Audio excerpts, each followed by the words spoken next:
ಸಮರ್ಥ ಅನುಕೂಲದ ಇಲ್ಲಂತಲ್ಲ, ಸಮರ್ಥ ಆಯ್ಕೆ ಆಗೋಕ್ಕೆ ಅನುಕೂಲದ ಜೊತೆಗೆ ಪ್ರಭಾವಿ ಇದ್ದಾರೆ ಕ್ಷೇತ್ರದಲ್ಲೇ ಅವ್ರ ಮನೆತನದವರು. ಹೀಗಾಗಿ ಅದು ಒಂದಿಷ್ಟು ಅನುಕೂಲಗಳಿದ್ದಾವೆ, ಇಲ್ಲಂತಲ್ಲ. ಆದರೆ ಈ ಒಂದು ಅನುಕೂಲಗಳು ಎಷ್ಟು ಮಟ್ಟಿಗೆ ಪ್ರಭಾವಿ ಆದವು ಅನ್ನುವಂಥದ್ದು ಆ ದೃಷ್ಟಿಗಳು ನೋಡಿದರೆ ಗೆಲ್ಬೋದಪ್ಪ ಅಂತೇಳಿ. ಮತ್ತು ಬಡತನ ಕಾರಣಕ್ಕಾಗಿ ನಿಮಗೆ ಗೊತ್ತದೆ, ಈ ಸಂದರ್ಭದಲ್ಲಿ ನಮ್ಮ ಮತದಾರರು ಸಹಿತ ಯಾವುದೋ ಕಾರಣ ಅಶಕ್ತನಾಗಿರ್ಬೋದು, ಬಡತನ ಆಗಿರ್ಬೋದು, ಮತ್ತೇನೋ ಆಗಿರ್ಬೋದು, ಈ ಸಂದರ್ಭದಲ್ಲಿ ಏನಪ್ಪ ರೊಕ್ಕ ತೊಗೊಂಡು ಹೊಟ್ಟು ಹಾಕುವಂಥ ಕೆಲವೊಂದು ಜನ ಇದ್ದಾರೆ, ಇಲ್ಲಂತಲ್ಲ. ಅದಕ್ಕೆ ಹಲವು ಕಾರಣಗಳು. ಒಂದೇದು ನಮ್ಮ ಪ್ರಜಾಪ್ರಭುತ್ವ ಬಗ್ಗೆ ಜ್ಞಾನ ಇಲ್ಲ, ಒಳ್ಳೆಯವ್ರಿಗೆ ಹಾಕಬೇಕಪ್ಪ, ಯೋಗ್ಯರಿಗೆ ಹಾಕೋಣಂಥ ಒಂದು ತಿಳುವಳಿಕೆ ನಮ್ಮಲ್ಲಿ ಬಂದಿಲ್ಲ ಅನ್ನಿಸ್ತದೆ. ಇಂಥ ದುಡ್ಡು ತೊಗೊಂಡು ಹಾಕೋರಿಗೆ ನಮ್ಮ ದುಡ್ಡ ಓಟ್ ಯಾರು ಹಾಕ್ಬೇಕು, ಅದು ಮತದ ಮಹತ್ವನ ಅವ್ರಿಗೆ ಗೊತ್ತಿಲ್ಲೇನೋ ಅನ್ನಿಸ್ತದೆ.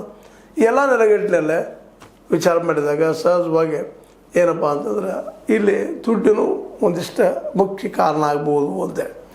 ಹೀಗಾಗಿ ಅದೇನೋ ಇದ್ರೂ ಸಹಿತ ಇವತ್ತಿಗೂ ಸಹಿತ ಇದು ಈಗೇನೋ ಮುಸ್ಲಿಂ ಲೀಡರ್ಗಳು ಬರ್ತಾ ಇದ್ದಾರೆ, ಕಾಂಗ್ರೆಸ್ಗೆ ಓಡಾಡ್ತಾ ಇದ್ದಾರೆ. ಕಾಂಗ್ರೆಸ್ಸಿಗೆ ಮಾತ್ರ ಇದು ದಾವಣಗೆರೆ ಮಾತ್ರ ನಿಧಾನಕ್ಕೆ ಕಬ್ಬಿನ ಕಡಲೆ ಆಗ್ಲಿಕ್ಕತ್ತದ್ರೆ ಅದು ಏನು ಸರಿತನ ಇಲ್ಲ.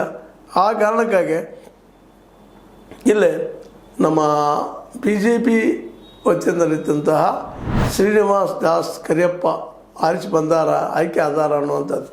ಯಾಕಂದ್ರೆ ಹಿಂದುಳಿದವರು ಅದು ಇದು ಒಗ್ಗಟ್ಟು ಆಗ್ತದೆ, ಓಟ್ ಬರ್ತದೆ, ಸೋಷಿಯಲ್ ವರ್ಕರ್ ಅದಾರ, ಅವರು ಜನರ ಸಂಪರ್ಕ ಅದಾರ ಅಂತ ಇವರೆಲ್ಲ ಹೇಳ್ತಾ ಇದ್ದಾರೆ BJPಗರು. ಆದರೆ ಎಷ್ಟು ಮಟ್ಟಿಗೆ ಅದು ಇಫೆಕ್ಟ್ ಆಗ್ಬೋದು